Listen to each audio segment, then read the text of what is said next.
Non, je ne mourrai pas, je vivrai. Je raconterai. Maintenant, ils veulent vivre, mais ils ne peuvent pas raconter les œuvres de Dieu. Non, je ne mourrai pas, je vivrai. Et la suite du verset. Non, je ne mourrai pas, je vivrai ma vie, je vais vivre. Non, je ne vais pas mourir, je vivrai pour raconter les œuvres de Dieu. Jésus dit, déliez-le et amenez-le moi. Déliez-le pour qu'il serve à ma cause. Déliez-le pour qu'il soit pour moi. Quand vous avez un parent qui est en train de partir, rentrez à genoux, suppliez Dieu pour dire, Seigneur, qui il est? Où il va? C'est quoi sa vie? Quand tu as l'impression que ta vie est bloquée par Satan, tous tes investissements tombent à l'eau, l'ennemi arrive à tout paralyser, à tout bloquer.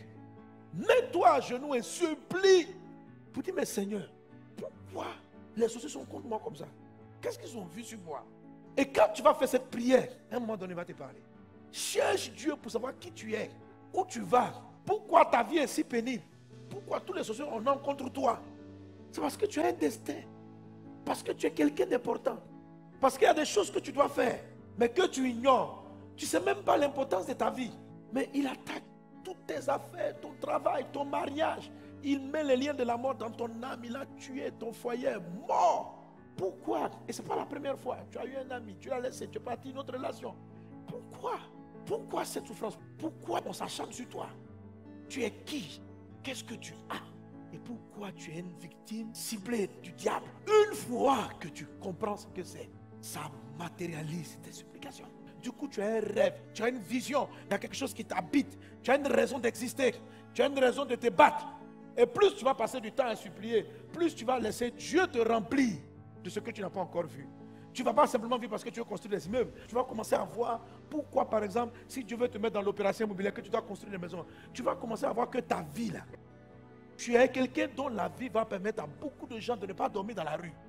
Tu es quelqu'un dont la vie va permettre à des jeunes filles de ne plus avorter. C'est écrit. Avant que tu ne naisses, Dieu te connaissait. Dieu t'avait déjà établi quelque chose. Chaque fois que je vais en croisade, je me dis, ils me sont précieux. Je ne vois pas simplement des gens qui vont se lever pour manger. Je vois des destinées. Je vois une grand-mère. Je dis, mais la grand-mère, là, elle est guérie. Pourquoi? Elle dit, mais tu sais pas. Parce qu'elle va connaître Christ. Il y a des mamans là, elles ont vécu comme celles qui ont précédé l'arrivée de Jésus. Les mamans Anne, elles étaient au temple, elles priaient. Sans leur intercession, peut-être qu'Hérode aurait tué Jésus. Simon, sont des gens, c'est Dieu les a mis à part pour prier. Vous savez, il faudra qu'on arrive au ciel pour comprendre le rôle de chacun. C'est un puzzle que Dieu est en train d'écrire. Et chacun d'entre vous a quelque chose d'important là-dedans. C'est à cause de ce que tu es important que tu dois vivre. Ne te sous-estime pas. Ne dis pas non, mes parents n'ont pas d'argent. Tu as un avenir. Tu es important. Je sais que toi-même tu n'as pas d'idée de ta vie. Vous savez, quand vous n'avez pas de rêves, c'est comme si la raison de vivre n'est pas trop forte.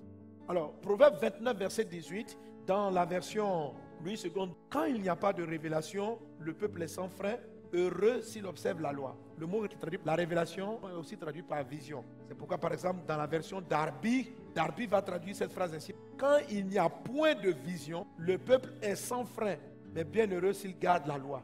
Une vision, c'est quoi? C'est une espérance, c'est un rêve. C'est quelque chose que Dieu a mis en toi. Maintenant, la version qui m'intéresse en fait, c'est la version anglaise, la King James. Where there is no vision, the people perish. Ça veut dire quoi? Littéralement, c'est quand il n'y a pas de vision, mais c'est pas quand. C'est where. Where, c'est où. Dans la version française, on dit lorsqu'il n'y a pas de vision, c'est plutôt le temps. Or, dans la version anglaise, c'est pas le temps, hein, c'est le lieu. Where, où there is no vision, où il n'y a pas de vision, le peuple périt. Le lieu où il n'y a pas de vision, il y a la mort.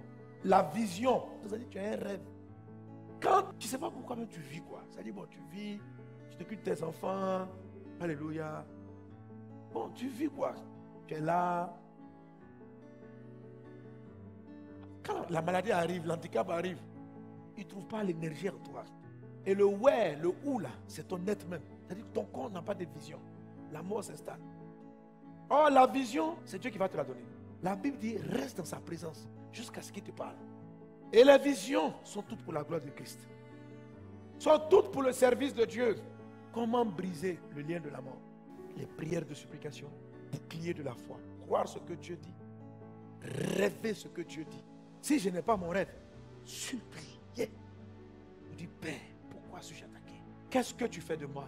Qui suis-je? Qu'est-ce que tu as dit de moi avant que le monde ne soit? À un moment donné, tu vas sentir que ta vie a un sens. Les visions ne sont jamais parfaites, mais c'est comme quelque chose qui commence à bouillir en toi. Et ça va tuer tous les traits enflammés du malin. Ce sera la foi qui va faire que si tu as envoyé les maladies, tu vas comprendre que tu ne peux pas rester handicapé, tu dois te lever pour marcher. Tu ne peux pas rester aveugle, tu vas voir. Quand Satan a attaqué ta vue et que tu n'as pas trop de raisons profondes, tu n'es pas animé du feu, c'est comme si tu ne trouves pas l'énergie suffisante pour venir redonner la vigueur au membre qui a été atteint. La femme que Satan tenait liée pendant 18 ans, la maladie qu'elle avait, elle était comment? Elle était courbée. Quand tu es courbé, tu vois où? Tu regardes le sol. C'est comme si ce que le handicap a fait, c'est que cette femme n'avait pas les yeux levés pour regarder son futur. C'est une image. Elle était courbée. Satan maintient des liens en vous maintenant courbé. Quelqu'un qui est courbé, il ne voit que lui-même. Il ne voit que ses pieds. Sa vie s'arrête à ses intérêts. Sa vie s'arrête à qu'est-ce que lui il gagne.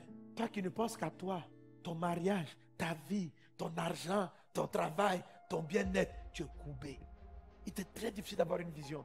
Si l'ennemi a l'impression que tu as une valeur, il va t'envoyer des flèches. Et quand les flèches sont à tête, il faut savoir pourquoi Satan te lie. Satan n'est pas fou. Il n'attaque pas n'importe qui. S'il t'attaque, c'est qu'il a vu quelque chose que toi-même tu ignores. Il est important que tu saches pourquoi tes affaires sont tout le temps bloquées. Et quand tu vas comprendre, ce n'est pas pour s'occuper de toi. Satan ne veut pas que toi tu ailles en France. Mais ils s'en foutent. On fait quoi la France dans l'éternité? On s'en fout. Pasteur, prie pour moi. Mon passeport est bloqué. Satan bloque mon passeport. Mais il bloque ton passeport pourquoi? Si ton passeport est bloqué là, c'est pourquoi? Donc les gens qui sont en France, ils les possèdent. Donc que tu sois en France ou que tu sois en Côte d'Ivoire, lui, ça lui fait rien. Tant que tu es dans son cas, ça lui fait rien. Mais la manière dont il bloque ton voyage, c'est qu'il y a autre chose derrière ton voyage. Maintenant, toi, tu es courbé. Je veux voyager, je veux quitter la pauvreté d'Abidjan, je veux aller un truc. Mais il va toujours bloquer ton avancée parce que tu n'as pas de vision. La raison pour laquelle tu t'en vas, c'est une vision centrée sur toi-même, égocentrique. Toi, ton bonheur, quand tu vas arriver là-bas, on dit tu vas partir pourquoi? C'est pour aider un peu mes parents. Mais l'éternité s'en fout. Satan, pourquoi ils vont envoyer des démons pour empêcher ton passeport? Donc, ces démons-là, ils n'ont rien à faire avec eux, quoi. Non, ils s'en foutent de ça. S'il te bloque, il y a une raison plus importante que le fait que tu ailles en Europe. S'il empêche tes entreprises de monter, il crée autre chose que tu aies l'argent. Il y a trop de personnes qui ont l'argent, ils les possèdent ici, ils font n'importe quoi avec l'argent. Satan n'a pas peur que tu aies l'argent, il s'en fout que tu aies l'argent. Le plus important pour lui, c'est d'avoir ton âme. Il peut te donner tous les milliards que tu veux, à la fin tu meurs et puis tu vas en enfer et tu restes avec lui en enfer. Donc il s'en fout que vous ayez l'argent, il donne l'argent à qui il veut tant qu'il peut tenir ton âme. Non, il combat tes affaires parce qu'il a quelque chose dont il a peur. Mais toi, tu ne sais pas ce qu'il craint. Il combat ton travail, il combat ton mariage. Toi, tu veux te marier pour avoir une bague sur ton doigt. Tu es courbé. Parce que je ne comprends pas. Mon mariage est bloqué. Mon mariage est bloqué. Pourquoi les démons de mari de nuit là sont sur ta vie?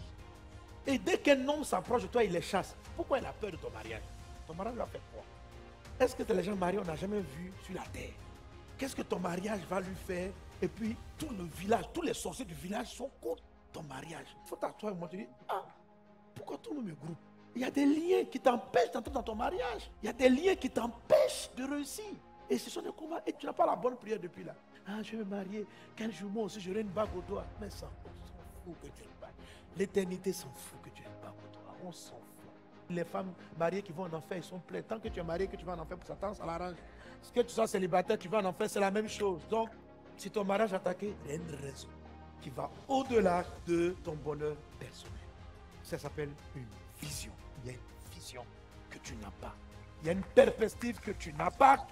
Et parce que tu ne l'as pas, il te maintient attaché. Et quand tu supplies, je veux me marier, tu pries mal. Tu pries mal parce que tu pries de manière égoïste, tu pries de manière égocentrique. Je veux me marier, je suis fatigué du célibat, mon âge est en train de partir. On s'en fout. On s'en fout. Le ciel là, Dieu s'en fout. Tu ne pas pitié, regarde ta fille que je suis. J'ai 40 ans. Mais ça fait quoi? Ça fait quoi? J'ai 40 ans. Qu'est-ce que ça fait au ciel? Les gens s'en foutent. Sur la terre, on connaît des femmes qui ont 98 ans, n'ont jamais été mariées. Donc, 40 ans, tu n'es pas marié. Qu'est-ce que ça fait? Mais toi, tu es qui? Pourquoi c'est important? Qu'est-ce que Dieu a gagné à ce que toi tu sois marié? Non, pour que moi ça fait, je sois content. Mais on s'en fout. Tu vas aller au ciel et puis c'est fini. Arrête de ne voir que ta vie s'arrête à toi. Toi, ton bonheur, toi, ta petite maison, tes 2, 3 enfants, 2 garçons, 2 filles. Ta vie, c'est toi. Le ciel va s'élever. Tu vas envoyer des anges. Tu vas te marier. Tu vas avoir tes 4 enfants. Et puis après, ça, tu peux mourir. Mais ça n'est pas important. On a d'autres problèmes sur la terre. Il y a des gens qui meurent, la guerre est en train de les tuer. Ils ne savent même pas comment vivre. Et puis tu vas venir prendre ton temps, chercher ton mari, te donner tes 4 enfants. Pendant qu'il a des enfants en train de périr, Satan en train de les massacrer là-bas. Toi, tu es ici, je suis fatigué, je veux me faire ma petite maison avec mon petit jardin. Mais est-ce que tu comprends que... Donc quand Satan s'attaque à ton mariage, à tes enfants, à quelque chose, c'est qu'il a quelque chose de plus important que ce que tu vois. Relève-toi, cherche Dieu et tu sortiras de ces liens. Tu vas venir, il va te délier, il va te prendre et vous allez accomplir votre destinée. Que Dieu te bénisse abondamment. Que la faveur de Dieu soit avec toi.